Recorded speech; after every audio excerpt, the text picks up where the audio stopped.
Karena aku dibius di bagian luka, jadi aku tidak merasakan sakit namun tetap saja aku masih bisa merasakan ada jarum beserta benang yang masuk ke dalam kulitku. Sudah selesai? Ayo silakan duduk di sana. Aku pun segera mengikuti langkah dokter. Ini resep obatnya. Tolong untuk 1 minggu jangan terkena air. Usahakan bagaimana luka itu tidak terkena air ya, ucapnya sambil memberikan resep. Baik, terima kasih dokter. Kalau begitu saya izin keluar. Lalu aku pun keluar. Saat tidak sengaja melewati cermin, aku melihat wajahku begitu pucat. Setelah menunggu 2 sampai 3 menit, akhirnya pun obat sudah bisa ditebus. Dan mau tidak mau aku pun harus segera kembali ke kos-kosan gila itu. Tak butuh waktu lama aku pun akhirnya tiba di kosan. Ternyata gerbang belum dikunci, sepertinya mbak kosan memang sengaja menungguku pulang. Astagfirullah, saat aku masuk ke dalam halaman, aku melihat ada pria dan juga wanita sedang duduk sambil merokok di dekat parkiran. Mereka kompak melihat ke arahku dengan tatapan tajam dan seperti ingin menyerang. Aku yang ketakutan langsung mempercepat jalanku untuk masuk ke dalam kamar dan langsung mengunci pintu. Aku berharap malam ini aku bisa beristirahat dengan tenang, gumamku. Sebenarnya aku takut kalau tiba-tiba salah satu dari mereka mencoba mengganggu atau menyerangku saat aku tidur. Tanpa pikir panjang karena sudah terlalu larut malam, aku segera memakan sate yang tadi aku beli saat perjalanan pulang, dan setelah itu aku langsung meminum obat, lalu aku bergegas tidur. Aku terbangun oleh alarm yang berbunyi pukul 6 pagi, sedangkan aku masuk kerja pabrik pukul 8 pagi. Sekarang tanganku merasa ngilu kembali karena efek obatnya sudah hilang. Aku harus segera membeli makan di luar lalu minum obat. Aku mengumpulkan energiku dan membuka pintu kamar. Saat membuka pintu, aku melihat beberapa orang sedang berolahraga dan juga berjemur. Pria psikopat itu juga ada di sana dan dia langsung menatapku saat aku membuka pintu. Aku berusaha untuk tidak menghiraukan mereka dan tetap berjalan untuk membeli sarapan. Neng, ngekos di situ? Tanya seorang penjual nasi uduk. Iya bu, gak takut. Kata warga di sini kos-kosan itu angker. Bahkan para penghuninya aja jarang keluar tapi mereka suka beli sarapan di sini sih. Ibu pernah juga mengajak salah satu ngobrol tapi tidak dijawab sama sekali. Tuturnya. Gak apa-apa kok bu, kos-kosannya gak serem malah nyaman dengan fasilitas yang ada. Hari pertama saya ngekos di sini nyaman kok. Itu aja mereka lagi pada olahraga dan aktivitas yang lain. Jawabku berbohong.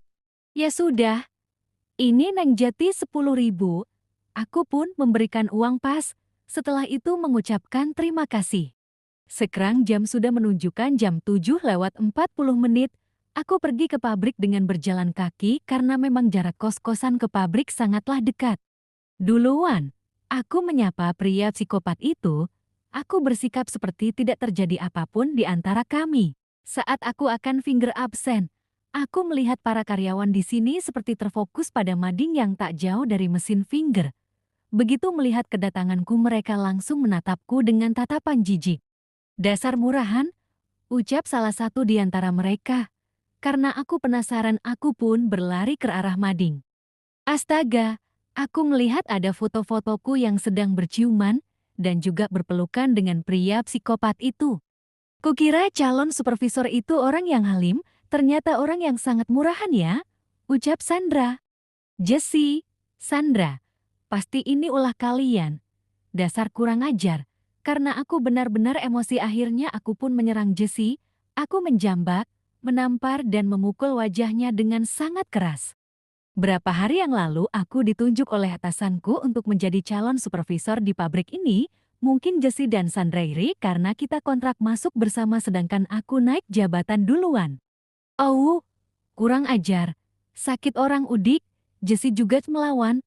Aku terkena pukulan di dekat mata dengan sangat keras. Orang-orang yang ada di sini mencoba untuk memisahkan aku dan juga Jesse. Stop, saya bilang stop. Kalian ini benar-benar tidak punya tika ya? Ribut-ribut di tempat kerja. Jesse dan Caca Eyok ikut ke ruangan saya. Mendengar teriakan Pak Beni atasan kami, aku dan Jesse langsung menghentikan perkelahian dan mengikuti langkah Pak Beni masuk ke ruangannya. Benar-benar memalukan. Apa kalian sebelum masuk ke sini tidak membaca peraturan bahwa dilarang bertengkar satu sama lain di area kerja? Apa yang sudah membuat kalian bertengkar di depan banyak orang dengan tidak tahu malunya? Tanya Pak Beni kepada kami berdua. Caca duluan. Dia menyerang saya terlebih dahulu dan menuduh saya menempelkan foto-foto di mading. Jessie playing victim menyalahkanku. Pak, jelas saya tahu siapa pelakunya. Bapak bisa cek chat V-nya. Bapak bisa cek CCTV siapa orang yang telah menempel foto-foto saya di mading. Aku pun tersenyum sinis ke Jessie. Cek saja, tantang Jessie. Sudah, Caca.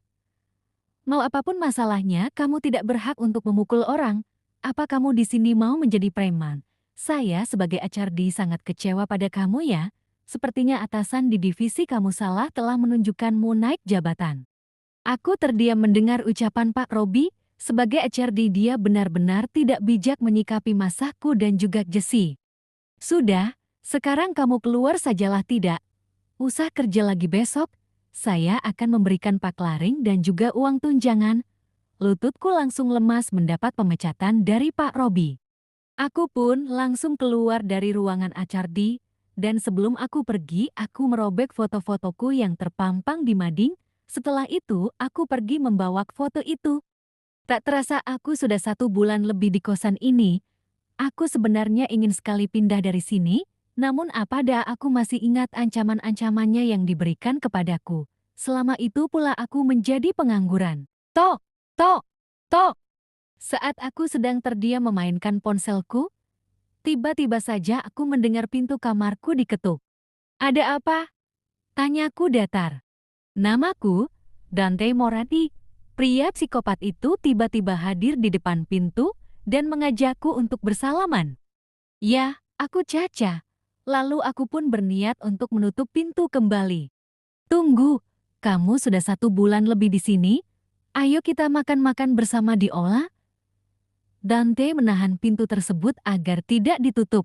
Aku pun memutarkan bola mataku malas. Jujur saja aku sangat enggan untuk bergaul dengan para penghuni kos di sini yang terlihat aneh dan juga misterius.